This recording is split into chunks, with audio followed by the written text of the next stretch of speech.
I'm making slow but steady improvements. It is 12:36, half an hour and 6 minutes past midnight, and I'm gonna be going to bed a little earlier today. It might not sound like it because it's already pretty late, but if you've been keeping up with these, you'd know my sleep schedule's been really messed up. The past few days, I have been able to get to bed a little earlier and a little earlier and a little earlier. And just a few days ago, I was going to bed at 4 a.m. So this is a major improvement. Major. The goal is 10:30, which means I still have, well, probably about 3 hours to cut down on. By the time I'm in bed, probably another 30 minutes will have passed. So I've still got work to do. I've still got plenty of work to do, and that's all right. I plan on continuing to make these small incremental improvements, and eventually I'll get to my goal.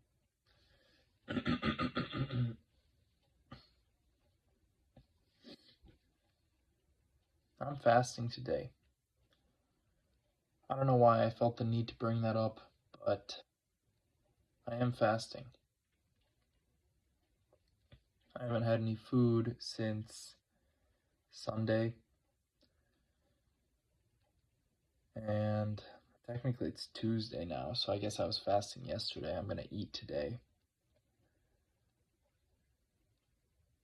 A lot of people seem to have a addiction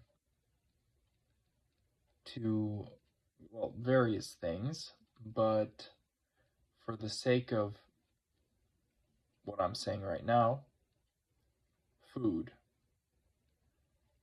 A lot of people are addicted to food. They're addicted to the chemicals that the body releases when you have that food. They're addicted to the flavor profile of that food. And there's also a mental aspect of it, a mental addiction. It's all tied together though. It all comes together in one nice little package of addiction and dependence. A lot of people, I don't want to say they couldn't, but they wouldn't fast. They just would not fast. It's not that they don't believe in it, it's that they're so dependent on their hit. That's a word drug addicts will usually use. Hit of dopamine, of serotonin from that food. They wouldn't give that up for anything.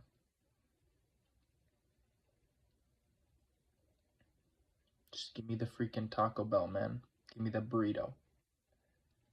I want the MSG, I want the spices, I want the rice, I want the meat, I want the cheese, I want the sugar. Give it all. Give me all those spikes. The blood glucose spike, the freaking adrenaline rush. Give it all here. And it is an addiction. It's an interesting one because food is necessary to live, from what I know. There are those people who claim to survive on only air and sunlight, but I've never met one in real life. So, I'm under the impression that food is necessary for life, for sustenance. Something has to eat something else in order to live. So, this is an addiction that makes sense. On the very base level, on the most superficial level, it makes sense because you need food to live. So why wouldn't you want to always have food? Well, under the surface, there's quite a lot of reasons for this. Number one, it's not like we live in a video game. At least in the sense that in a video game, when you get your level up, when you get your Mario mushroom or whatever, it's like you filled a box and now you just have it. Whatever you checked off, you just own it, you have it. But digestion of food takes some time. It takes a little time. It takes a couple hours. If you eat a lot of food, it'll take you more. Digestion of food is a burden. Now, it's not entirely a burden. You are obtaining something. You are obtaining resources, vitamins, minerals, calories, macronutrients, carbs, proteins, fats. You're obtaining quite a lot, but you also have to use energy to get that. And what is that energy that you're using to get it going to be doing otherwise? Well, typically that's the energy to rest and recover. Typically that is the energy that gives you the clear mind. I've never had such a clear mind like I've had ever since I started fasting.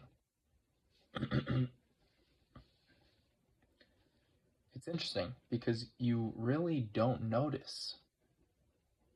You just don't. You get so accustomed to brain fog that you just live with it. You become so accustomed to operating at 50, 40, 30% of your mental capacity that you just get used to it. But something different happens when you fast. When you fast and you give your body a break, you give your mind a break too. Because the mind, subconsciously, is in charge of all this stuff. What happens is you open up endless possibilities for yourself.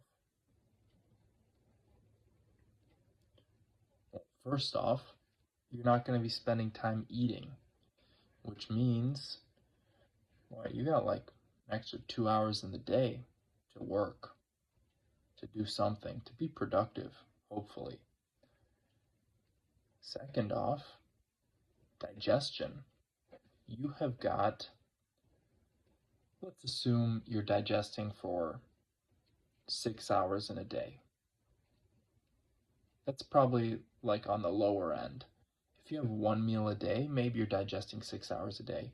If you have 3 meals a day, you're probably digesting 12, 14, 16, 18 hours a day.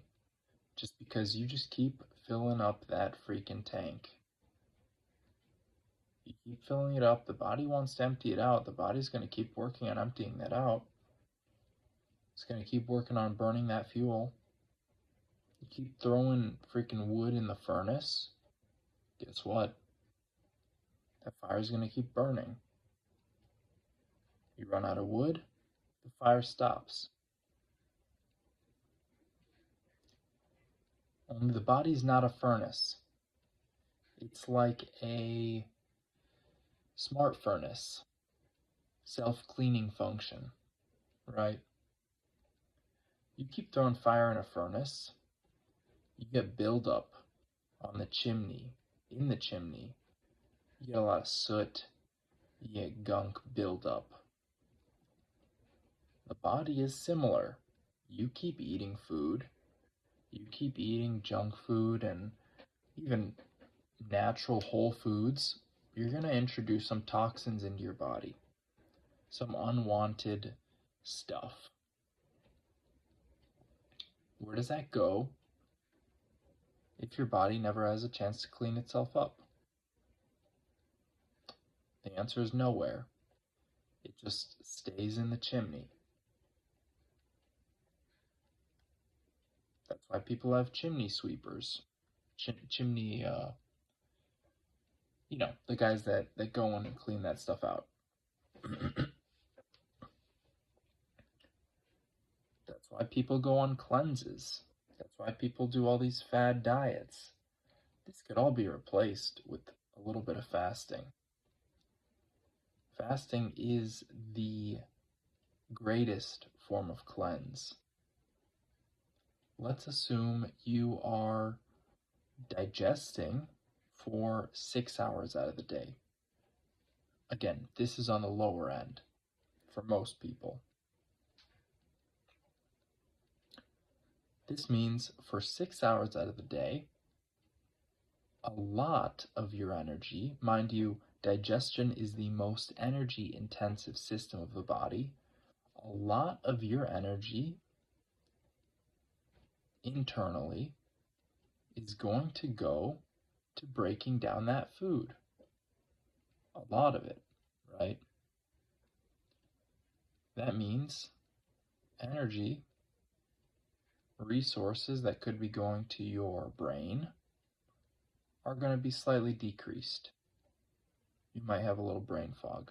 Your mind isn't going to be as clear as it could be. Energy and resources that are going to go to your cells are also going to be decreased.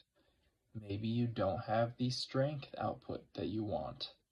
Maybe you're feeling a little sluggish, a little slow. That's normal.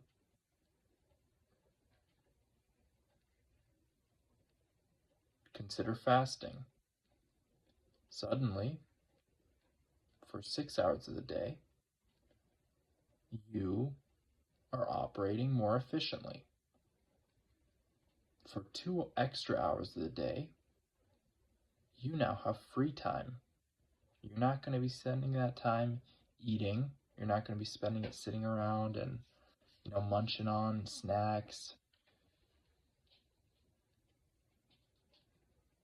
Naturally, you're going to become more productive because, well, unless you make the choice, the conscious choice to waste your time, spend that time, watching something, some garbage, or playing some video games, or, social media. You have the ability to be extra productive when you're fasting. I don't know how this video became one about fasting. Oh, because I'm fasting today. That's right. Anyways, consider fasting. Give it a try. Let me know how it turns out for you. I've found a lot of success from fasting. I found it's helped me out quite a lot. Today I did 10 sets of 90-second planks. These were pretty easy. I've been doing these lately. I've been doing push-ups with the planks, and it's not bad. When I was doing those 3-minute planks, it was a bit more stress on me mentally, and I just wasn't doing any push-ups, so this is a good change of pace. This is, well, at the very least, it's less stressful than the 3-minute planks. And that's it. I'll leave it at that. This has been day 77 inside of Plank Purgatory. I'm still planking. I'm still yammering, still talking about stuff. The planking's become very efficient at this point.